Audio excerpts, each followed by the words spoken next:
gouvernement central chinois de Nankin a été reconnu par l'Allemagne, l'Italie, l'Espagne, la Hongrie, la Bulgarie, la Roumanie, la Slovaquie et la Croatie.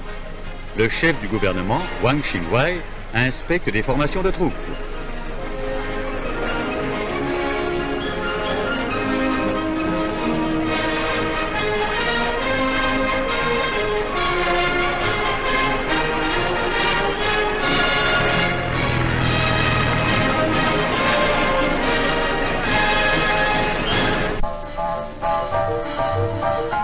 Devant le tribunal de Paris se déroule le procès sensationnel du juif Nathan, qui s'appelle en réalité Bernard Tannenzapf.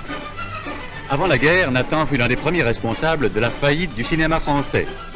Par ses transactions financières malhonnêtes, cet aventurier a frustré l'économie française de quelques 700 millions.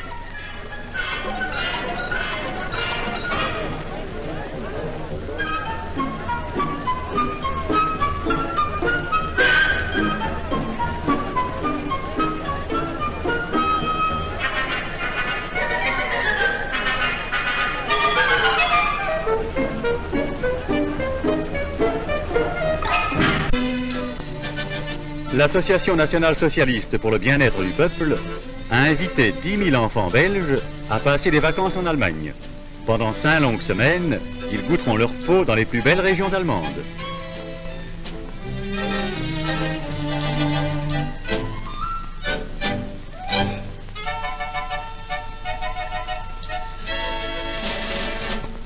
Avant leur départ, ils subissent la visite médicale et sont pesés, afin de pouvoir, à la fin de ces vacances, constater l'amélioration de leur poids. 80% de ces enfants sont issus de familles ouvrières, dont le père travaille actuellement en Allemagne.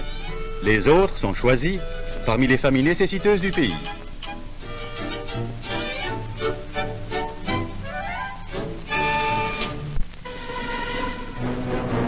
Dans un camp belge, des soldats flamands reçoivent l'instruction de la part d'officiers allemands et sont assemblés en un corps de police. Cette garde flamande est destinée au service de police et renforcera également la gendarmerie.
Dans les bureaux d'inscription wallons pour la lutte contre l'Union soviétique, de nombreux volontaires se présentent journellement.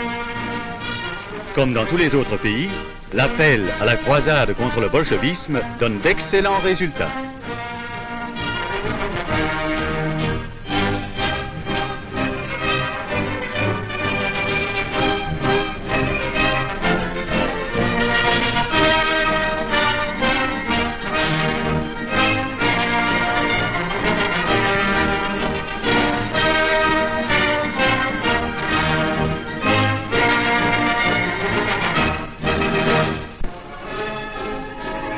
Dans la lutte contre l'Union soviétique, les opérations se poursuivent avec plein succès.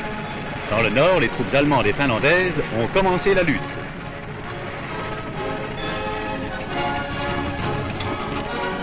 Une conférence entre officiers finlandais et allemands.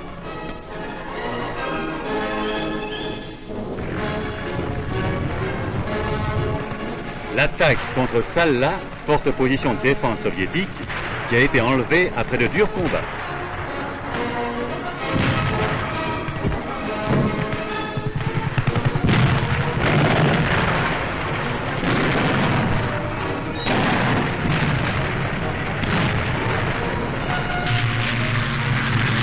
Les opérations militaires sont largement soutenues par l'aviation allemande.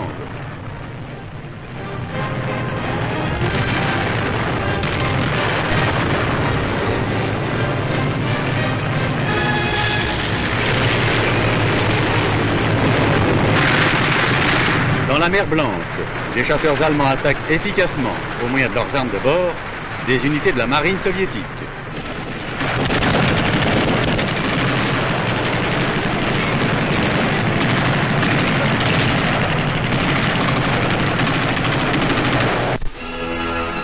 Sur le front très étendu du sud, la Roumanie lutte côte à côte avec les soldats allemands.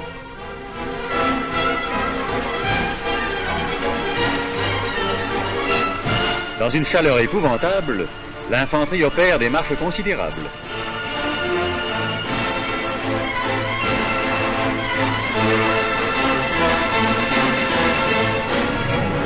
Le passage du Prout est réussi.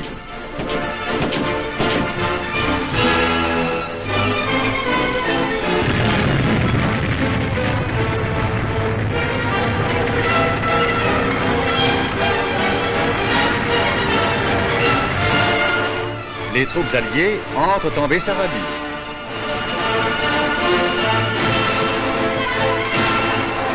En Ukraine, les troupes libératrices sont reçues avec enthousiasme.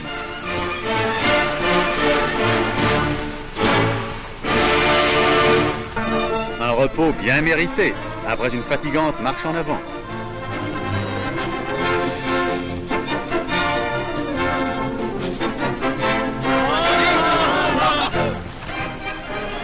La Bérésina est atteinte.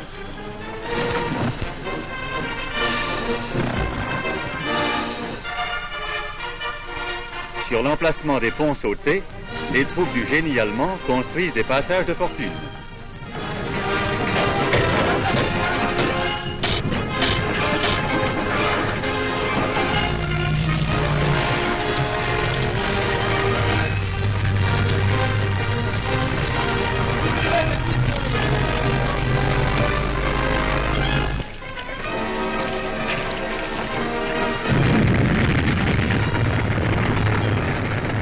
Par un mouvement d'encerclement, la retraite de l'adversaire est coupée.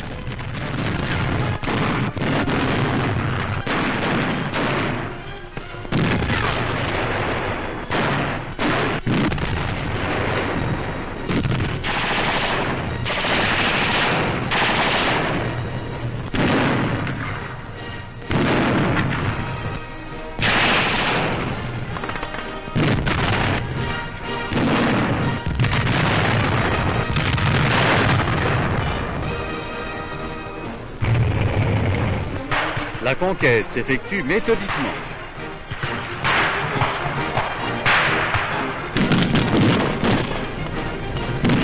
Des camions ennemis en fuite sont mitraillés.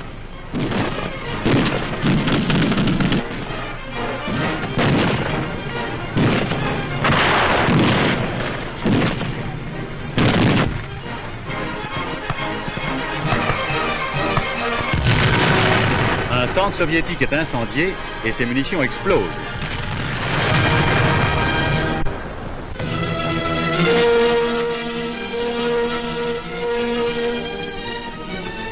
Parmi les prisonniers se trouvent des tirailleurs féminins en uniforme.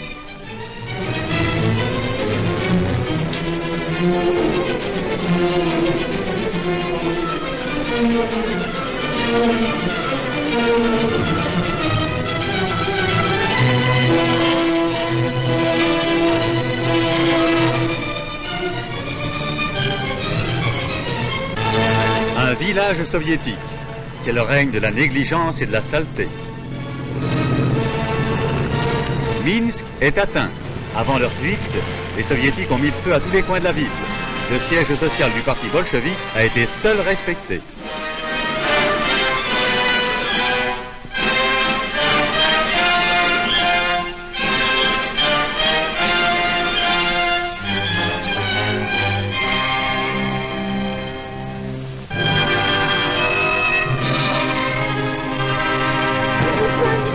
Les troupes allemandes trouvent partout des victimes des agents de la GPU.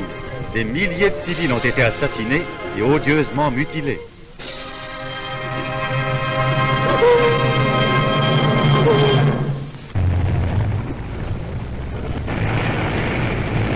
Après une marche en avant ininterrompue, la ligne Staline est atteinte.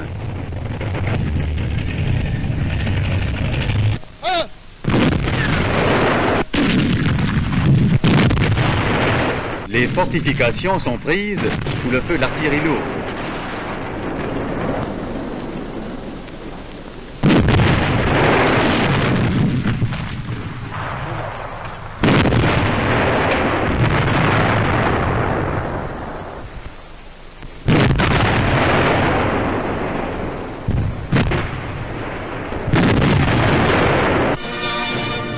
Les escadrilles de combat allemandes attaquent par vagues successives des rassemblements de troupes et des nœuds de communication dans le secteur du lac Peipus.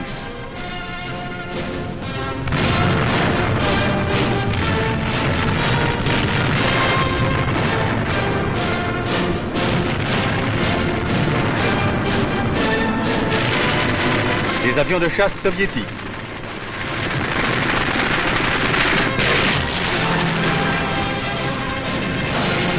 Le pilote allemand est blessé, mais il reste à la commande.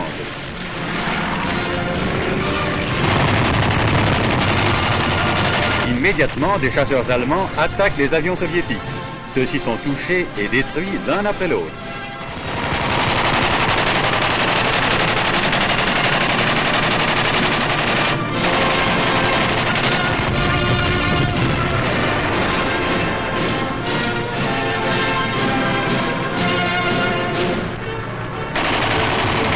Une escadrille de bombardiers soviétiques est attaquée et en partie détruite. Les survivants sont dispersés.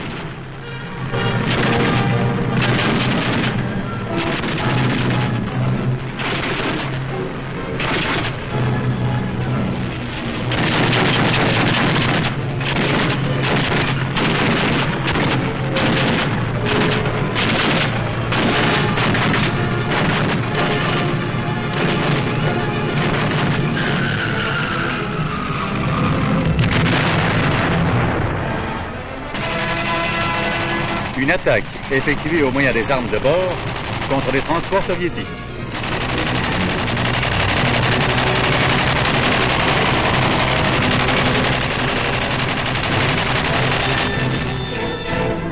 Le résultat de l'attaque allemande.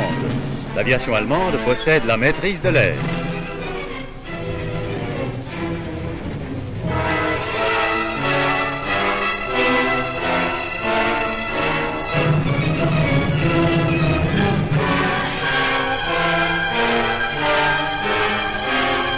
Un tank géant soviétique. Plus de 6000 avions soviétiques ont déjà été détruits. Les pertes totales de tanks soviétiques dépassent déjà 7000 unités.